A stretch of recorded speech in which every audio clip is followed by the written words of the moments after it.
and I look to our next speaker to take this topic forward.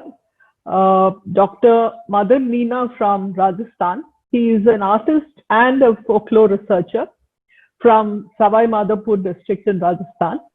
He has documented the art of the women of his own community as well. Building on the work of Komalji Kotari on the oral histories of Rajasthan, Madan Meena has been highlighting the strained situation of some of the communities there who are known globally for their art, music, and dance, and yet treated abominably in their own land. His topic is: will reclaiming heritage lead to an end to marginalization? While heritage is celebrated, communities may not. Case of heritage of denotified tribes from Rajasthan. Over to you, sir. Thank you, Gautami. Thank you, Tom, for giving this opportunity to talk at this platform. And it was a wonderful listening from Munjal and Sonnamalaya. Munjal spoke about the Adivasis, and Sonnamalaya talked about the marginalization of the women. Basically, the misinterpretation. I think the misinterpretation is something very important, which is not discussed in the cultural context. It is not even discussed in the academic sphere also. So this is what I have faced myself while working with my own community, which is also Adivasi community. As Munjal has spoken about the politics of stage, so I have seen the politics of galleries also. I have seen the politics of art fraternity also. So when I was doing my research on the wall painting tradition of my own community, for example, Munjal must be knowing about the Khovar paintings done in Jharkhand in this Hazaribagh area. Similarly, the women in my community also paint these beautiful, they decorate their houses around Diwali festival and other occasions. So when I was researching, I thought that why not we should expose it to the world, because so far this art form was never exposed. It never came into limelight. Like Varli was known, Madhubani painting style was known, and other Sorai painting was known, but this art form was never brought into limelight. So I thought that why not myself do an exhibition, could try an exhibition of this. So that time I remember that I had met Kapila Vatsan, and she agreed to put up the exhibition, and she herself sponsored the whole exhibition of India International Center. So the first exhibition happened way back in 2012, I think. That exhibition happened, and after that I decided to take it all across. Okay, now the works of art that I had collected on paper, because earlier these paintings were done only on walls. I think I was the first one to get them done on paper, and later I realized that this was a big mistake actually, because I did this mistake because I saw Bharat Bhavan, I saw Craft Museum, all were getting these work done like this, and they were putting them into frames and they were displaying, telling about these different Adivasi communities, the vibrant visual culture that the communities has. I think that was the best way I thought that to represent these cultures to the outside world actually. So this was something like an exposure to my research to the outside world. Let us share it with everyone. So I put up this exhibition after this IIC in Delhi. I had taken this exhibition to Ahmedabad, to Bhopal. I had taken it to Bangalore. I took it, and then finally it went to Australia and it gone to England also. And in these exhibition, people had come to buy the paintings. Now see, I had got these paintings done without paying any much money to these women, and I was not willing to sell them because they were not meant for sale. I just collected them because I knew that because in front of me only these mud houses were being pulled down. I think before this session also there was a huge discussion on heritage and architecture, all those issues. So that you are already aware of those issues. So same was the situation in my area also. Concrete houses were coming up and these houses were being pulled down, and the women were stopping to has stopped to do such works on the concrete walls. So I didn't sell anything. So will you believe, matlab, people had got angry. Matlab, they had come to the exhibitions and they just became angry that, that why can't you sell it actually? They go, no, this is not for sale actually. It is from my community. It is something, it's my heritage actually that I want to preserve for the future generations to come. If they want to discover how their, how their mothers has done this art long back, maybe decades back, so they will at least get some perception of that art form. So I documented it in form of photographs, in form of videos, and in form of real artworks done by these women, but I never sold those works. So I think this is very important realization that comes to you actually. Okay, this stage looks vibrant actually. You know, it looks so attracting actually. It just captures you. It's such a glamorous thing that attracts everyone. But on the other hand, it has its own demerits also. So after this exhibition, I think I just got in in contact with Komalda through Kapilaji only. She introduced me to Komalda, and Komalda was that time planning a museum on brooms.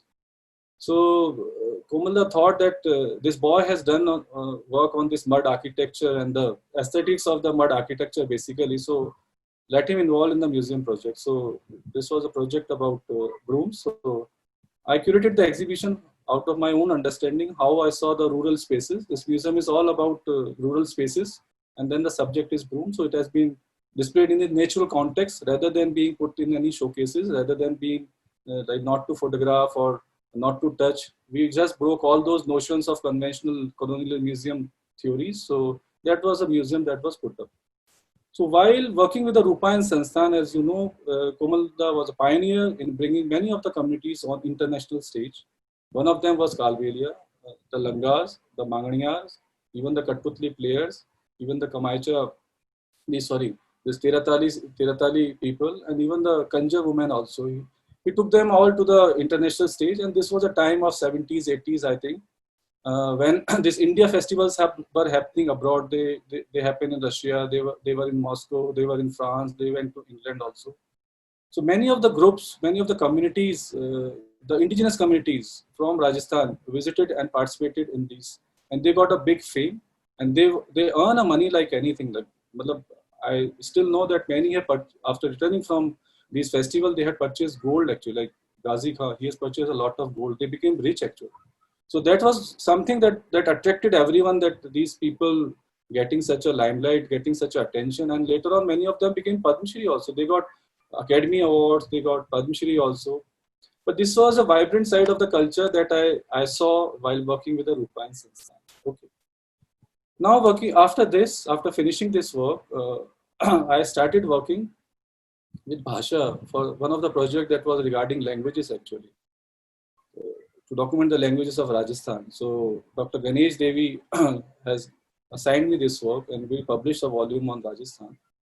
And by that time, actually, I came to understand about the denotified tribes, about the nomadic communities. And over there, I even got a project to survey these communities.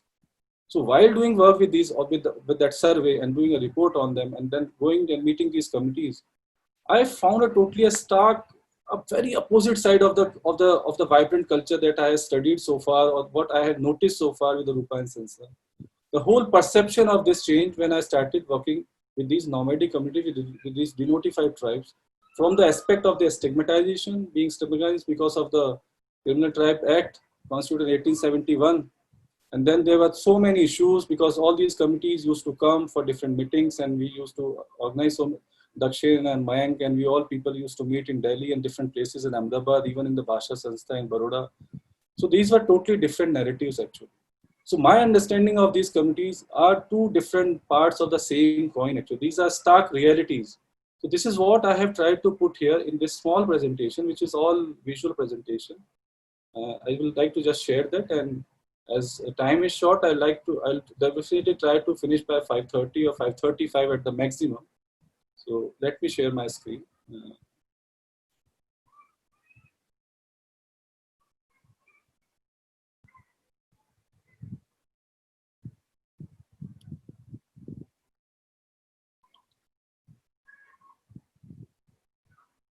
I hope you are able to see, Gautami, you are able to see my screen. Okay, thank you. So I have titled it like, while heritage is being celebrated, communities may not. The heritage is celebrated, is recognized so well by internationally recognized bodies also, but this is not the real case actually. So I'm talking only in perspective of Kalbelia and Bedia communities. There are many communities as such, but I'm just talking of two because these over here the situation is about a woman actually. So I think that's a more priority for me to talk about these women of these two communities rather than touching upon other communities.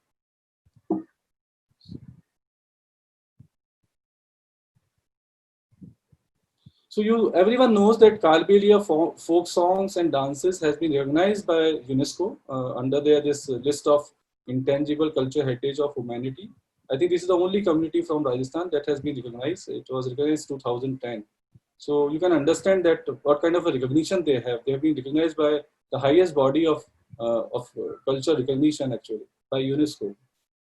But then we see this is one image, this is one performance that from Jodhpur, and you can see what the community is. You can see just not the dance and songs actually. The community is rich in so many things actually. They are rich in their whole attire. They do it by themselves. They are rich in making different kind of jewelries, not out of just precious material, but even things like long or from glass beads or from other material also. They make beautiful jewelry. They are known for their even for food recipes also, because that is very much specific to them, only being a nomadic community living in the desert.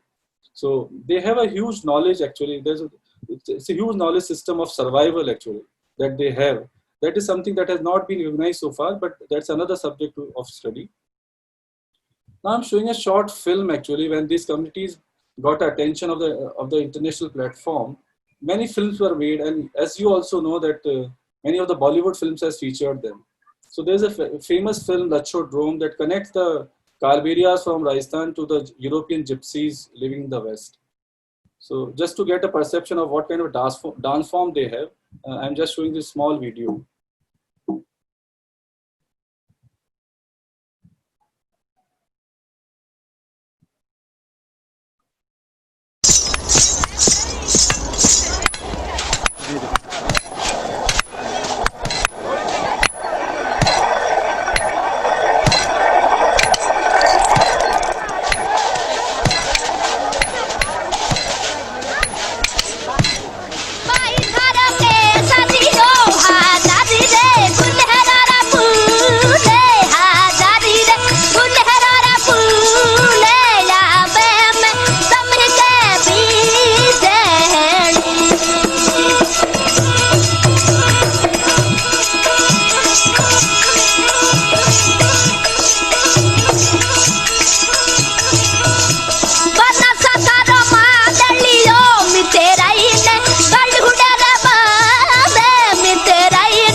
So this is what we see the community.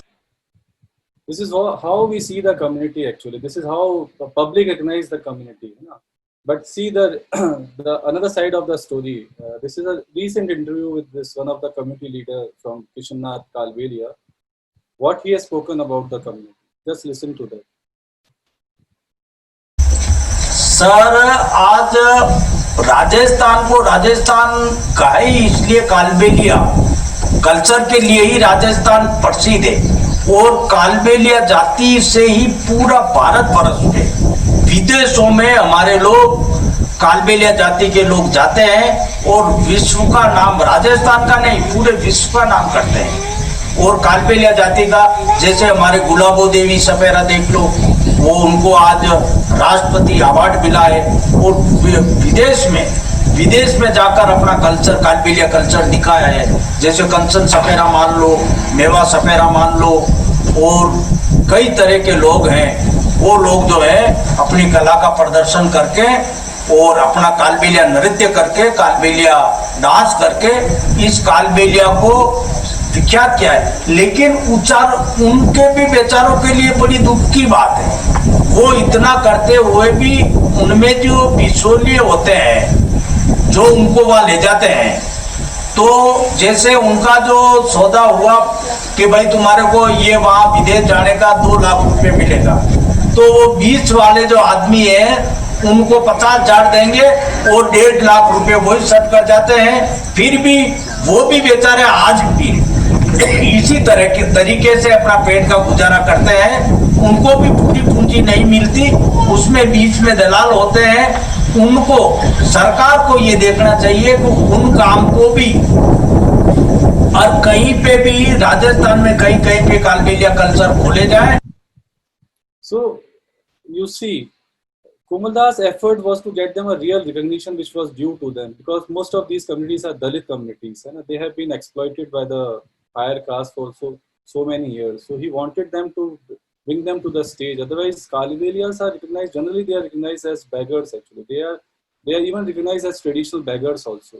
So he wanted to get them a decent recognition, decent livelihood for them. So he made all these efforts. But he could have never imagined that later on such people will come who will start taking such commissions, who will start exploiting the communities like this. Now I'm coming to the second subject.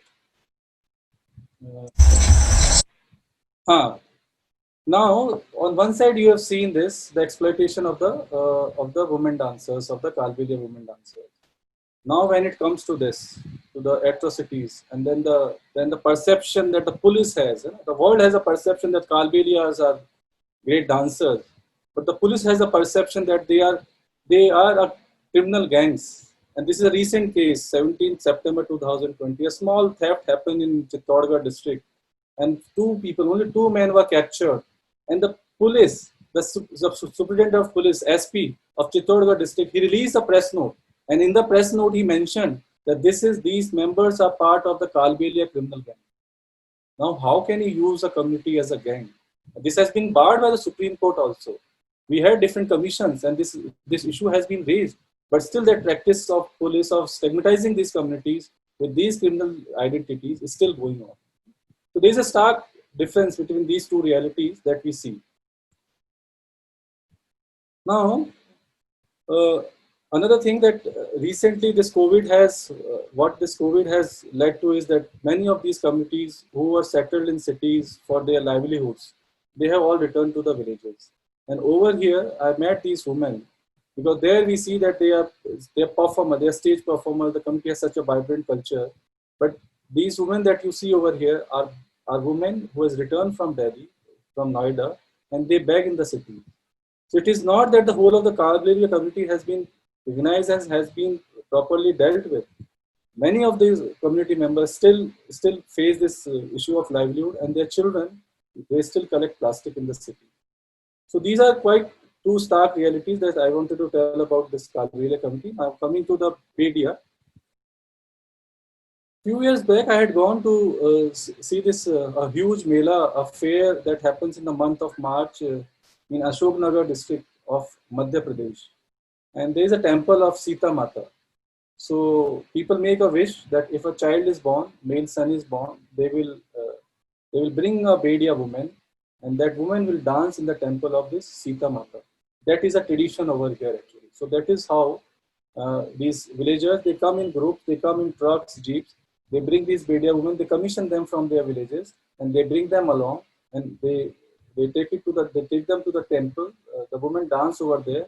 And after that, they come out and they set up a stage on the ground, the space that you see all around this temple. They set up tents and they set up grounds, and around which the villagers sit in circle, and the women are made to dance. Actually, the ritual has happened. Actually, the ritual, jo asta jo unhone mangi, that has happened in the temple. But after that, It is all the entertainment that happens. And what is that entertainment? It is a molestation of that woman. So on one side you see that it's a religious practice. One side you look at it, it's a religious practice, and it has a sanction from the community also. The thing is that the things which are happening behind religion, that is the reality actually. What is happening behind the religion? So I just titled it's a celebration of molestation actually. It is not a celebration of a religious practice. It is not a celebration of any belief that you had a son and then you are taking them to the Mela ground and then you are making them dance either in the temple or outside. But it is really a molestation that happens. And I have one video to show it, which I saw myself there. So this Mela happens only at night.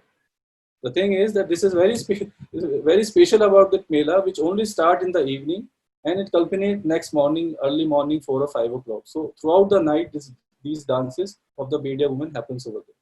So this is Sita Mata temple, Love Kush, Sita, and then Rishi Valmiki over there. So these are the groups, and you can see people in the circle, all the villagers who bring them to the temple. They are all sitting around. And then here is a small video, and in the video you yourself will see the kind of molestation happening to these women.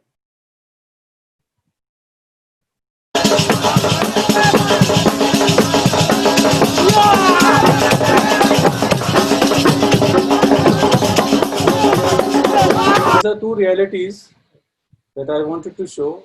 One side it's a international recognition, and then there is a stigmatization by the police. Here it is a religion, and it's a molestation by the people. I just wanted to talk about these two things. Thank you very much for giving this platform.